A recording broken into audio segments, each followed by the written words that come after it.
আমরা যে সফরে যাই, এই সফরে সুন্নাত তরিকা আছে না নাই? একটু বলেন তো। আমরা অধিকাংশ মানুষ সফর করি, কেউ ব্যবসায়িক সফর, কেউ রাজনৈতিক সফর, কেউ দিনী সফর, কেউ হজের সফর, কেউ উমরার সফর, আবার কেউ গন্তব্যে বাড়িতে যায়, আবার বাড়ি থেকে তার গন্তব্য চাকুরি স্থল যেখানে সেখানে যাতায়াত করে। এই যে লম্বা সময় আমরা সফর করি, এই সফরের জন্য শরীয়তের একটা কি আছে, নিয়ম নীতিমালা আছে, সেক্ষেত্রে সুন্নাত আছে। কিন্তু সেই সুন্নাত গুলো আমাদের জানা না থাকার কারণে আমাদের কি হয় না, আমল হয় না। জানা থাকলে কি করা যায়, আমল করা যায়। আমরা এখানে যারা আছি সবাই চায় আমার সফর নিরাপদে হোক, সফর কি হোক, নিরাপদে হোক এবং আরামদায়ক হোক। এই জন্য দেখবেন গাড়িওয়ালারা সবচেয়ে বেশি আপনাকে যেই বক্তব্য শোনাবে, আমাদের গাড়িতে একবার চলুক, আরামদায়ক। কি বলে, আমাদের গাড়িতে সফর কি আরামদায়ক এবং নিরাপদ। তাহলে সফরের মূল বিবেচ্য বিষয় হলো কি, আরামদায়ক হতে হবে, নিরাপদে হতে হবে। এখন আমার সফর আরামেও হোক নিরাপদে হোক, এই চাহিদা আমাদের সবার। শরিয়ত বলে তুমি যদি তোমার সফরকে নিরাপদে করতে চাও, আরামদায়ক করতে চাও, তো সুন্নাত তরিকায় চলো। সুন্নাত তরিকায় সফর করলে তোমার সফর আরামদায়ক হবে, তোমার সফর নিরাপদ হবে, মাঝখানে তোমার এই সফর করাটা ইবাদত হয়ে যাবে। বলেন না সুবহানাল্লাহ। শরীয়ত কত সুন্দর যে আমার আপনার সব কাজই কি হয়ে যাবে, ইবাদত হয়ে যাবে। আমার আপনার সব কাজ ইবাদত হয়ে যাবে। ওই দুই কথা যদি আল্লাহর হুকুম আর নবীজির তরিকা মেনে চলি, তাহলে আমার সব কাজই ইবাদত হয়ে যাবে। তাহলে আমাদের সফর যদি সুন্নাত তরিকা হয়, তাহলে পুরা সফর হবে ইবাদত। যতটা সময় যাবে এটা আল্লাহ পাক ইবাদত হিসেবে কবুল করবেন। আর ইবাদতে কি হয়, সওয়াব হয়। ইবাদতে কি হয়, সওয়াব হয়। এক নাম্বার এটা হবে ইবাদত। এরপরে গৌণ যে চাহিদা, দুনিয়ার ছোট্ট তুচ্ছ চাহিদা, আরামদায়ক হওয়া এবং কি নিরাপদে হওয়া, এগুলো হয়ে যাবে। তাহলে আমাদের এই সফরকে সুন্নাত তরিকায় আঞ্জাম দিতে হবে। সফরের তিনটা স্তর, সফরের তিনটা অবস্থা।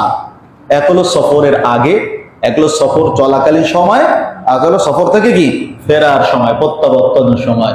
ইসলাম এই তিন ধাপেই বিভিন্ন প্রয়োজনের বিভিন্ন ধরনের সুন্নাত রেখেছে। সুবহানাল্লাহ।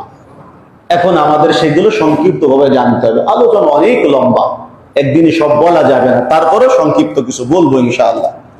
আমরা যখন সফর শুরু করব, একদম যখন আমরা সফর শুরু করব, তখন আমাদের মাথার মধ্যে রাখতে হবে এই সফর থেকে আমি আমার বাড়িতে ফিরে আসতে পারি, নাও আসতে পারি। এই কথাটা মাথার মধ্যে কি গেঁথে নিতে হবে। গেঁথে নেওয়ার পরে আমি সর্বপ্রথম যেই কাজটা করব, আমার নিয়াতকে বিশুদ্ধ করব। আমার নিয়াতকে কি করব, বিশুদ্ধ করব। তো নিয়াত বিশুদ্ধর অর্থ কি, আমি যে সফরে যাচ্ছি এই সফরটা যেন কোনোভাবেই আল্লাহর নাফরমানির সফর না হয়, পাপের সফর না হয়, গুনাহের সফর না হয়, নেকির সফর, ইবাদতের সফর, আমার দায়িত্ব কর্তব্য পালনের কি সফর। কোন গুনাহ এর জন্য সফর করা কি নেই, জায়েজ নেই। বলে তুমি কোথায় যাচ্ছ, বলে সিলেট যাচ্ছে। কি জন্য, বলে ওখানে একজনের সাথে আমার একটু ব্যবসা বাণিজ্যের লেনদেন আছে, তো সে আমার কাছে টাকা লেনদেন যেভাবে করে আমি এতে সন্তুষ্ট না, তো কিছু বাহিনী নিয়ে একটা পিটানি দিয়ে আসি, একটা মার দিয়ে আসি, হুমকি ধামকি দিয়ে আসি, যদি এতে দেয়। তাহলে আপনি সফর করলেন, কিন্তু একদিক দিয়ে ভালো যে আপনার টাকা উসুল করবেন, কিন্তু সাথে আরেকটু যুক্ত করছেন, ওরা কি করবেন, পিটাবেন, মারবেন। যদি দেখেন যে টেড়ি বেড়ি করে, অর্থাৎ এলোমেলো করে, তাহলে না একটা গুলি খরচ করলেন। হ্যাঁ, এখন তো গুলি খরচ করে দেশে সহজ, কে কখন কার পিছনে গুলি খরচ করে আল্লাহ জানে, আর কেউ জানে না। কি বলেন, সবার পকেটে আছে। তো এই নিয়াতে যদি সফর হয়, তাহলে সফরটা কি হয়ে গেল, মাসিয়াতের সফর, গুনাহের সফর হয়ে গেল।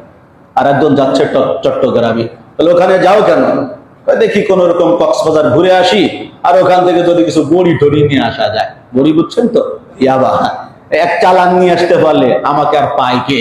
তাহলে ইয়াবার নিয়াতে আপনি কক্সবাজার ট্রাভেলস করছেন, এটা কি হয়ে গেল বলে, গুনাহ হয়ে গেল, এটা পাপ হয়ে গেল। এই নিয়াতে সফর করা যাবে না। যশোর যাচ্ছেন কেন, বলে দেখি ওই সীমান্ত অঞ্চলে ইন্ডিয়ান মাল তো সরাসরি ঢুকে না, বেলাকে ওখানে অল্পতে পাওয়া যায়, এক চালান আনা যায় কিনা, আখাউড়াতে যায় দেখি ওখান থেকে এক চালান চিনি আনা যায় কিনা, ইত্যাদি ইত্যাদি। যে কোনো সফরের উদ্দেশ্য হবে আল্লাহর হুকুম নবীর তরিকায় চলা, কোনো গুনাহের নিয়তে সফর করা যাবে না। আমরা জানি নিয়ত যেমন ফলাফল কি তেমন। ইন্নামাল আমালু বিন্নিয়াত ওয়া ইন্নামা লিকুল্লি ইমরিইম মা নাওয়া। রাসূল আকরাম সাল্লাল্লাহু আলাইহি সাল্লাম বলে, নিশ্চয় প্রত্যেকটা আমলের ফলাফল নির্ভর করে তার নিয়তের উপরে, বিশুদ্ধ নিয়তের উপরে। যে ব্যক্তি যে নিয়ত করবে আল্লাহ পাক তাকে সেই রকমের কি দিবেন, ফল দিবেন। নবীজি সামনে ব্যাখ্যাও করেছেন, ফামান কানাত হিজরাতুহু ইলা দুনিয়া ইউসিবিহা আও ইলা ইমরাআতিন ইয়ানকিহুহা। যদি কোনো ব্যক্তি হিজরত করে যে এখানে আমি দুনিয়া পাবো, অথবা এই নিয়তে হিজরত করে যে আমি ওখানে এক সুন্দরী নারী দেখে এসেছি, সফর করে গেলে তাকে আমি কি করতে পারবো, বিবাহ করতে পারবো, ফাহিজরাতুহু ইলা মা হাজারা ইলাই।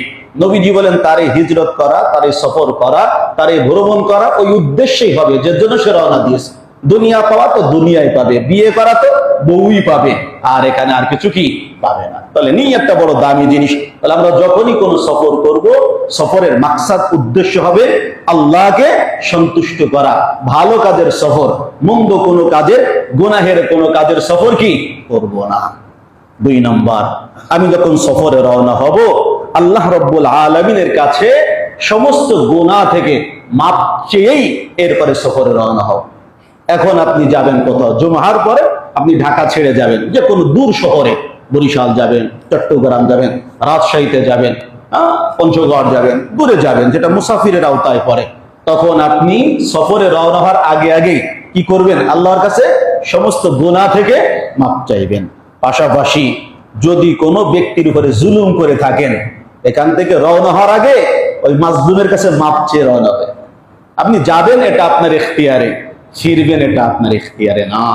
হতে পারে যে আপনি ফিরবেন লাশ হয়ে, তখন তো মাজলুম আপনার উপরে দাবি ছাড়েনি, আপনি জুলুমের কারণে আপনার উপরে কষ্ট নিয়ে বসে আছে, এ কারণে আল্লাহর আদালত আপনার বিরুদ্ধে মামলা ঠুকে দিবে। কথা বলেন ঠিক না? তাহলে আপনি সফরে বের হওয়ার আগে যার পরে জুলুম অত্যাচার করেছেন, যে কোনো ধরনের অবিচার, কথার অবিচার, অর্থের দণ্ডের অবিচার, অথবা তার সম্পদকে গ্রাস করার অবিচার, যে কোনো ভাবে আপনি জুলুম করেছেন, তার কাছ থেকে কি করবেন, ক্ষমা চেয়েই সফরে বের হবে। যদি ঋণী থাকেন, আপনি কারোর কাছ থেকে টাকা এনেছেন, বর্তমান পৃথিবী বড় জটিল, আপনার টাকা যতক্ষণ আপনার পকেটে এই টাকা নিরাপদ, মানে প্রাথমিক কথা আর কি, আপনার টাকা যতক্ষণ আপনার পকেটে আপনার কাছে ততক্ষণই ওই টাকা আপনার টাকা। আপনি যখনই আপনার টাকা হাত থেকে বেহাত করেছে, ওই টাকা যে আবার ফিরে আইবে এটার কোনো কি নাই, নিশ্চয়তা নেই। কত বিশ্বস্ত মানুষ, দাড়িওয়ালা, টুপিওয়ালা, হাজি, গাজী, কথা বলে না, মুফতি, মুহাদ্দিস, ইমাম, খতিব, মুবাল্লিগ, সব দেখা হয়ে গেছে দুনিয়াতে। এগুলোকে মাঝে মাঝে শয়তানে ধরে, কথা বলেন, এগুলো মাঝে মাঝে শয়তানে ধরে। তো দেখা যাচ্ছে বিশ্বস্ততার ভিত্তিতে দিয়েছে, এখন আর কি করে না বলেন, টাকা ফেরত দেয়, অথবা বলেই দেয় তুমি আমারে বিক্রি করে যা পাও উঠায় না, তুমি তো ভাঙ্গারি, তোমাকে তো প্লাস্টিকের দোকানও কিনবে না। কথা বলে, টিন হলে তো পিটাইয়া কেজি খানিক হলে তাও তো কিছু একটা পাওয়া যেত। যেই বয়সে আপনি টাকা নিয়ে মেরে দিয়েছেন বা নিজে উড়িয়েছেন, এখন তো আপনাকে বিক্রি করলে কেউ টাকাই দিবে না। আছে এরকম আমাদের সমাজে, কথা বলে না। এখন আপনি এইরকম কয়েক লোকের টাকা, তাকে বিদেশে পাঠাবেন, তার ছেলেকে বিদেশে পাঠাবেন, সরকারি কোনো চাকরি তাকে দিয়ে দিবেন, বিভিন্ন ভাবে তার থেকে টাকা নিয়েছে। এখন আপনি টাকা দেননি, সফরে রওনা হচ্ছে, এই মানুষগুলোর কাছে আপনি ঋণী কিনা? হাদিসের মধ্যে কি এসেছে জানেন? পৃথিবীতে একজন মানুষ যতভাবে মৌত হতে পারে, এই মৌত গুলোর মধ্যে সবচেয়ে দামি মৌতের নাম হলো শাহাদাতের মৌত। শহীদের থেকে দামি আর কেউ নাই, শাহাদাতের মৃত্যুর থেকে দামি মৃত্যু আর নাই। অথচ নবী সাল্লাল্লাহু আলাইহি সাল্লাম বলেন, এই শহীদের শরীরের প্রথম রক্তের ফোঁটা যখন জমিনে গড়িয়ে পড়ে, এর ওসিলায় আল্লাহ তার জীবনের যাবতীয় গুনাহকে মাফ করে দেয়, এক গোনা ছাড়া। কয় গোনা?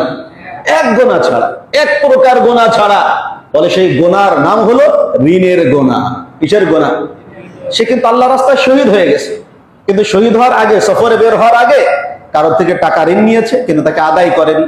আর ওই ব্যক্তিও দাবি কি করেনি, ছাড়েনি। ওয়ারিস যারা তারাও তার ঋণ পরিশোধ করেনি। যেটাই হোক ঋণের বোঝা তার ঘাড়েই রয়ে গেছে।